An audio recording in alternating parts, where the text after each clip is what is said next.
All right, I'm Mike Moreno, Associate Athletic Director here at Damon College, and I'm joined here today by our head men's and women's cross country coach, Paul Lagno, now in his third season with us. Going to give you a little bit of a preview of the cross country season coming up for us. Paul, we'll start with the women. Obvious question I got to ask you right off the bat is your program is moving on now. Graduated Mackenzie Donahue, who's arguably the greatest runner in that team's history and one of the greatest athletes to ever come through Damon. So how does your program move forward when you're losing a runner of that caliber? Yeah, it's obviously tough to lose a runner of that caliber, but at the same time, I think to put a positive spin on it, it really opens up the opportunities for some other girls to step up. When in the past, it's kind of been obvious who our top girl is going to be right away. This year, we're going into our first meet, and there could be 7 different girls that are leading the charge. So while it is, disappointing that we might not have that, real low stick, at the same time, it's going to give, a chance for some other people to shine and really hopefully step up and do a nice job for us. One of those runners that'll certainly have an opportunity to shine this year is Amy Trabert, back for her senior season, has really quietly put together a pretty phenomenal career in her own right. It kind of, been in Mackenzie's shadow a little bit throughout her career, but she'll have an opportunity to step up this season for you. What are you expecting out of Amy this year? Yeah, I'm really excited for Amy Trabert this year. You're right. She has really had a historic career over the past 3 years since she's been here, but she has been in the shadows. But she's run some fantastic times on the track. 2 years ago, she was 12th at the regional meet. She was in the top 30 last year. I think she has a great chance to be our top girl and, really be a performer on the national level. So, yeah, definitely excited to see what she brings to the table this year. A couple other veterans back for you as well. Rebecca Z, Catherine Robinson, 2 really experienced runners. What are you expecting out of them this year? Yeah, it's nice that we do have a nice balance of some veteran leadership along with our new talent coming in. I think Catherine and Becca can both do a great job for us. Becca has been battling some injuries, but we're really hoping that we can get her healthy. And then Catherine put in a great summer of training. She was out in Montana training at altitude and came back fit, and we're excited for her to be part of the top 5 and score some good points for us. Newcomers, always key to any program that's looking to maybe not so much rebuild but reload, right? You got to get those fast runners in there to fill those gaps of girls like Mackenzie, like Hannah Rice that have graduated.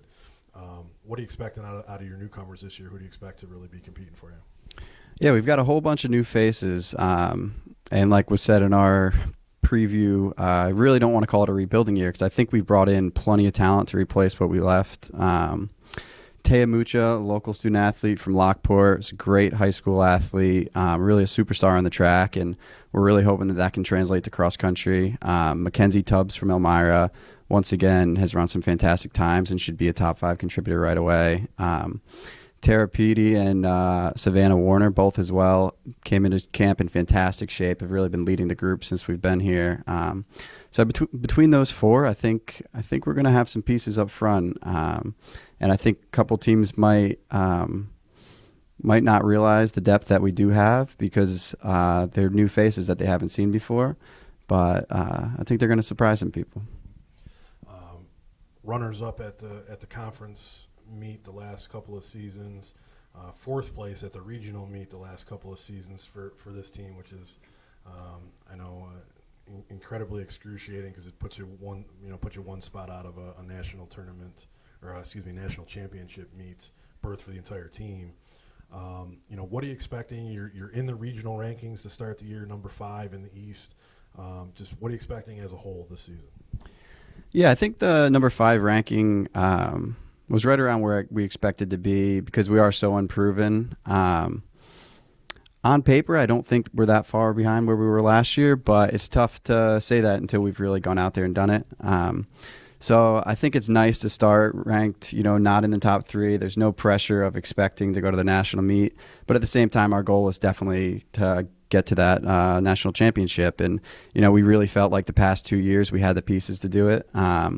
Things didn't go great on race day, but we really feel like we have a great shot to, be in that top 3 this year. Switching gears over to the men's side, Coach. Really nice season for the men last year. Third place finish at the conference meet. 13th place at the regional meet, which is I think both performances were the highest we've ever had. And you got a big piece coming back in Kevin Rogenson. 5 top 10 finishes as an individual last year. What are you expecting out of Kevin this year? Yeah, Kevin's our superstar. Really excited to have him back. I think he's struggled with some injuries over the past 6 months, but that he's never really let that stop him before. Didn't have as great of a summer training as he did coming into last fall, but I'm confident that he's going to get rolling here over the next couple of weeks. And I mean, I think everyone in the conference and really in the region looks at him as one of the guys to beat. So, we're excited for him to be up there. He was 1 spot away from making the national meet as an individual last year, and I think he'll put himself in a similar position this year. A couple other veterans coming back for you again, similar to the women's team, guys that are, pretty have gained some good experience for you over the last couple of years, and that's Lucas Canales and Josh Bodner. Yeah, they both have done a fantastic job this summer. They're both really in the best shape of their lives. Lucas had a great track season, very close to setting the school record in the 1500, and he went home this summer and just really put the miles in. He's as fit as I've ever seen him. And Josh is just a completely new athlete this year. I don't know what he did this summer, but he's in fantastic shape. It would not shock me if he's our top guy this year. And I really think he's going to scare some people in the conference and in the region. Newcomers on the men's side, I don't think number-wise not quite as many as the women, but surely some guys that are going to fill some gaps for you. Yeah, absolutely.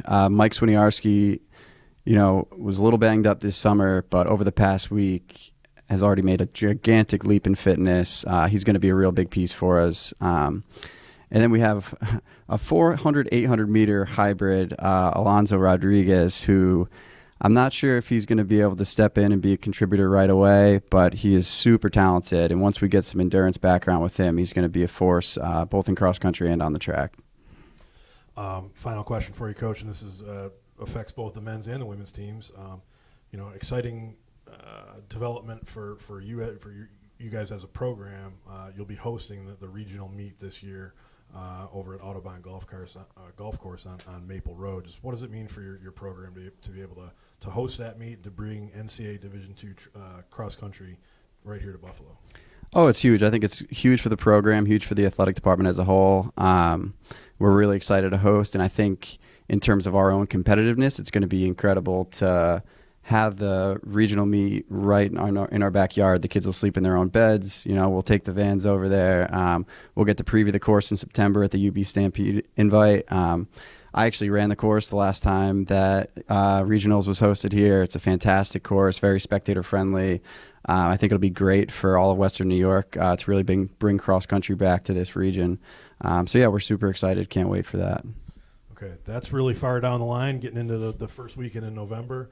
So we'll have more details on that at DamonWildcats.com as the season goes along. Both teams are going to open up this Friday, September 1st, at the Daniel Walker Invitational. That's a meet hosted by Buffalo State College, and it takes place at Beaver Island State Park on Grand Island. So we invite all our Damon fans out there to stop on out Friday night. I think the women run at 5, the men run at 6. So stop on out to Beaver Island State Park and cheer on the Wildcats. Thanks for joining us today, and Coach, best of luck for the season. Thank you very much, Mike.